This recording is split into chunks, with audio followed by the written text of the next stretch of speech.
तो क्या नाम है सर आपका? दलजीत सिंह। दलजीत जी बताएंगे, उन लोगों को जवाब देंगे अभी जो लोग ऐसी ऐसी बातें लिखते हैं सोशल मीडिया पे। सबसे ज़्यादा माइग्रेशन, सबसे पहले मैं कहूँगा कि ग्रीन रेवोल्यूशन हमने दी। सबसे ज़्यादा माइग्रेशन भी हमने झेली। हमारी फॉर्च्यूनर, हमारी एंडेवर, हमारी स्कॉर्पियो, उन बच्चों की 18-18 घंटों की मेहनत है, खेती से नहीं ली हमने। इस खेती ने हमें कर्जे के बिना कुछ नहीं दिया, हमें दिए सुसाइड्स। हमने इस देश का पेट भरा है, आज तक भर रहे हैं। मैं जितने भी मेरे भारतीय भाई हैं जो शहरी हैं, सुबह उठ के चाय पीते हो, कौन कहाँ से आती है भाई? दूध चाहिए, कोई गोबर में घुसा है तो दूध आता है आपके घर में।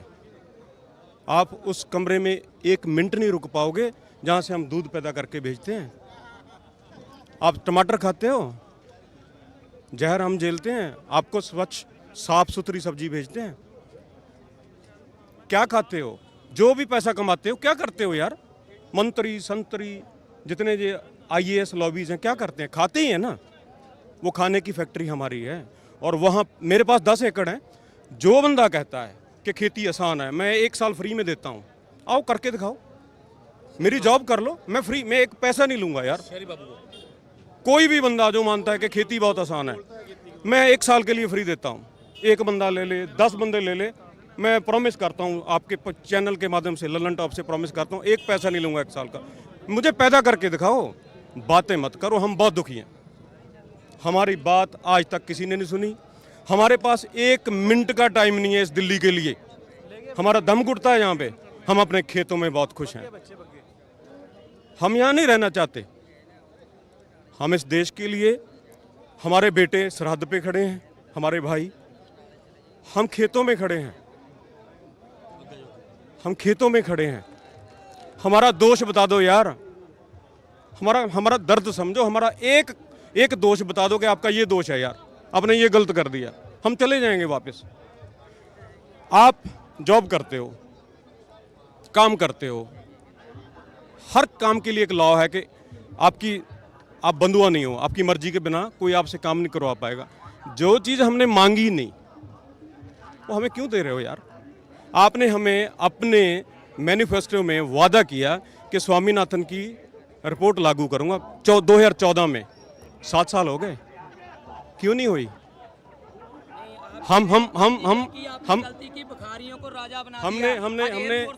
हम 60 करोड़ हैं, 60-70 करोड़ हैं। हमारी खेती के ऊपर कितने मजदूर हैं? आप ये मुझे बताएं, जब एक ट्रैक्टर खेत में जाता है तो वो ट्रैक्टर नहीं जाता, आपकी इकॉनमी चलती है हमारे साथ। आपका डीजल, आपकी पेस्टिसाइड, आपकी फर्टिलाइज़र, आपकी जितनी दुकानदारी है, इंडस्ट्री से लेके दुकानदारी तक सब हम चलाते हैं, क्योंकि ये खेत कृषि प्रधान खेत है, देश है। पूरी इकॉनमी लाखों करोड़ का इनकी टिकी थी, जो बोलते हैं कार्स की, जो फैक्ट्रीज इंडस्ट्री है, जो भी इनकी है, कहाँ चली गई? प्लस में तो ग्रोथ सिर्फ एग्रीकल्चर की है। लाखों करोड़ का कर्जा लेके, उस पर ब्याज ना दे के, उसको माफ़ करवा के, ये है देशभक्त और हम है देशद्रोही। हमारा दोष इतना ही है भैया कि हमने इस देश का पेट भरा है। मैं इसका रेफरेंस दे दूं जिसकी बात ये कर रहे थे। अभी जब क्वार्टरली आंकड़े आए थे, उसमें जितने बाकी सूचकांक थे सारे गिरे हुए थे, इंडस्ट्री आउटपुट से लेकर हर चीज़ का। सिर्फ फार्म की एक आउटपुट थी जो पॉजिटिव में थी, और उसके रेफरेंस में यहाँ पे बात कर रहे थे। मैं आपको, आपने जो पूछा था ना गलती का, वो मैं बताना चाहता हूँ कि हमारी गलती ये थी कि हमने बुखारियों को राजा बनाया है। 66 से पहले ये मंत्री लोग जो आज बैठते हैं ना, तब के जो मंत्री थे ना, अमेरिका जैसे देशों में जाकर खड़े हो जाते थे कि आपके दिए हुए $5 लिखा होता था कि हिंदुस्तान में, इंडिया में, भारत में इतनी फैमिली को इतने दिन के लिए खाना देंगे। और पता क्या लाते थे? लाल रंग की गेहूँ। ये बुजुर्ग बैठे, इनसे पूछिए, वो जानवर नहीं खाता था उनको, ये वो मांग के लाते थे, बुखारी थे। और आज एयरफोर्स 1 से भी बढ़िया 8-9 हज़ार करोड़ के जिस जहाज पे बैठा है ना, वो इन्हीं लोगों के है। इनके तो तुम डेली आपका सारा जो आपके जितने भी मंत्री हैं, साहब का है या मौजूदा है, जिस रोज आकर 10 बार इनके पाँव धोकर पानी पियो ना, तो इनका दे नहीं दे सकते। आपको बुखारियों से राजा बनाया है। आज आप देखिए, GST की वजह से, या नोटबंदी की वजह से, और ऊपर से कोरोना की वजह से, जो प्लस में थी 8% प्लस में थी, वो जीडीपी आज -23 में जा रही है। किसकी बदौलत है? इनकी, यानी कि 32% नीचे देश को ले आए।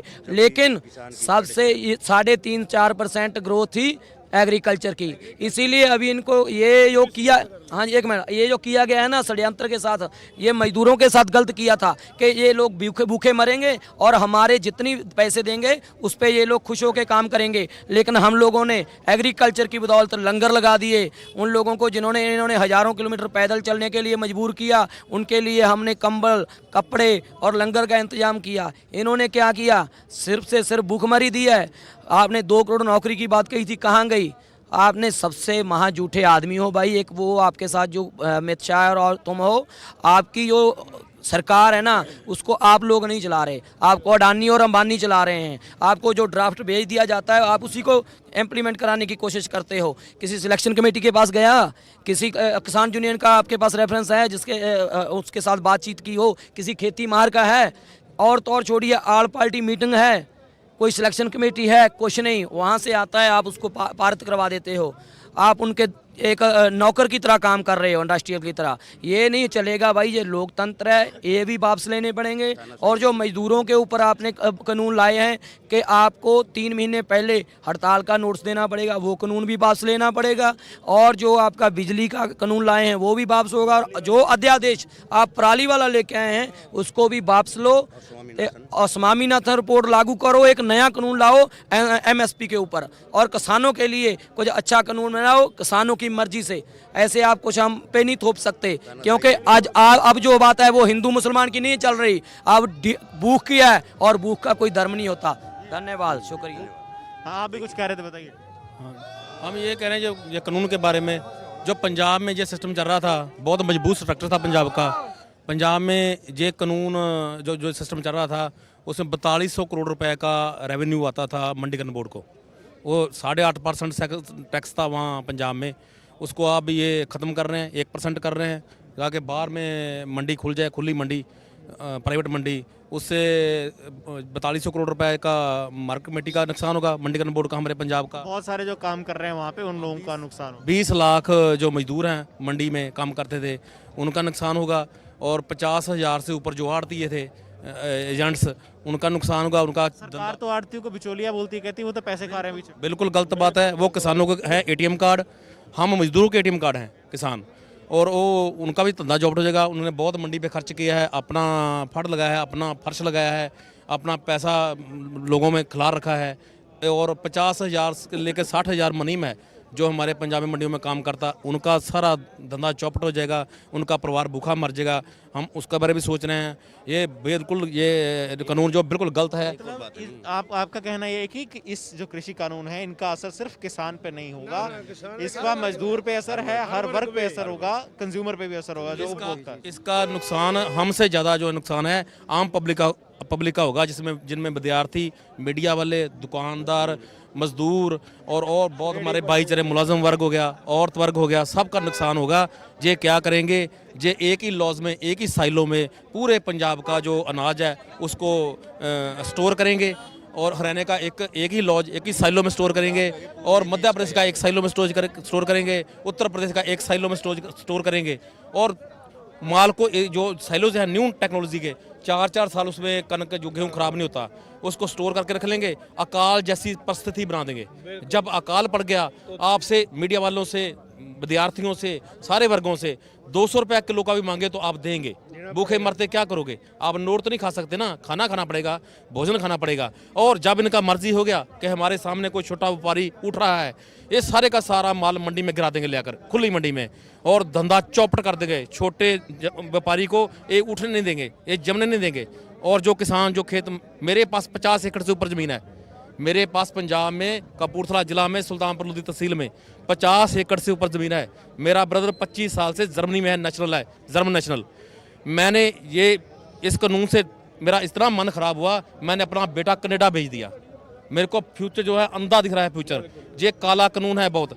जैसे हम चाहें, हम बड़े जिम्मेदार हैं गांव में, हम चाहें कि हम लोगों का अनाज इकट्ठा करके हम स्टोर कर लें, और ये जो अडानी है, अंबानी है, ये इतना अनाज को मंडी में क्रश कर देगा, फेंक देगा, हमारा धंधा चौपट कर देगा, बिल्कुल हमको ख़त्म कर देगा। हमको इस कानून में कुछ नहीं है।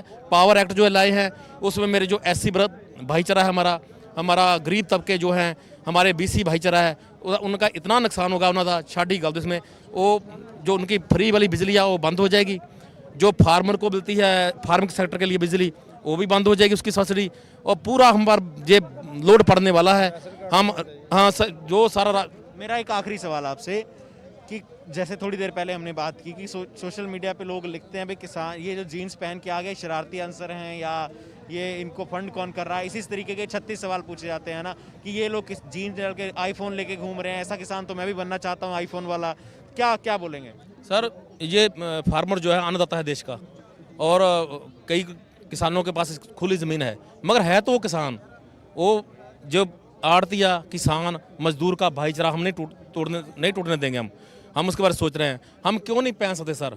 हम जो MLAs हैं, MPs हैं और ऑफिसर्स हैं, व्यापारी हैं, इनके बच्चे 50-50 हज़ार के जूते पाते हैं, हम जीन क्यों नहीं पा सकते? हमको क्या बैन है जीन? हम दिन रात खेतों में मरते हैं सर। 24 घंटे हम हमारी ऑन स्टॉप ड्यूटी है हमारी। रात को फ़ोन आ गया भैया लाइट चल रहा है पड़ोसी का, तो हम नंगे पैर भाग पड़ते हैं। सांप हैं वहाँ, कीड़े हैं, सुंडियाँ हैं वहाँ, कांटे हैं। हम जो इतना पीड़ा झेलते हैं, हम जीन क्यों नहीं पा सकते? हम जीन पाएंगे, हम बढ़िया ब्रांड कपड़े पाएंगे। हमारे में मन है, हमारा भी जी करता है, हमारा मन भी करता है। ये लोग इतने अच्छे कपड़े पा रहे हैं, इनके पास इम्पोर्टेड गाड़ियाँ हैं, हमारे पास क्यों नहीं है? हमारी तीसरी चौथी पीढ़ी इसमें ख़त्म हो गया किसानी में, हम क्यों नहीं ले पाए अब तक? हमारा मन करता है। और मोदी साहब ऐसे कानून लाओ जहाँ हमें हमारी आमदन बढ़े, हम भी ये गाड़ियाँ ले सकें और आपका भी सिर दुनिया में ऊंचा हो कि आपके राज में किसानों के पास महंगी गाड़ियाँ हैं, मजदूरों के पास महंगी गाड़ियाँ हैं, किसान और मजदूर अच्छे कपड़े पहन रहे हैं, अच्छा उसके पास पैसा है, खुशहाल हो रहा है देश। ना कि ये दुनिया भूखी मर रही है, दुनिया जहाँ नीचे सो रही है। और तो और मोदी सरकार ने मच्छर छोड़ दिया हम पर। हाँ, और तो और मच्छर से मारना चाहता है हमको।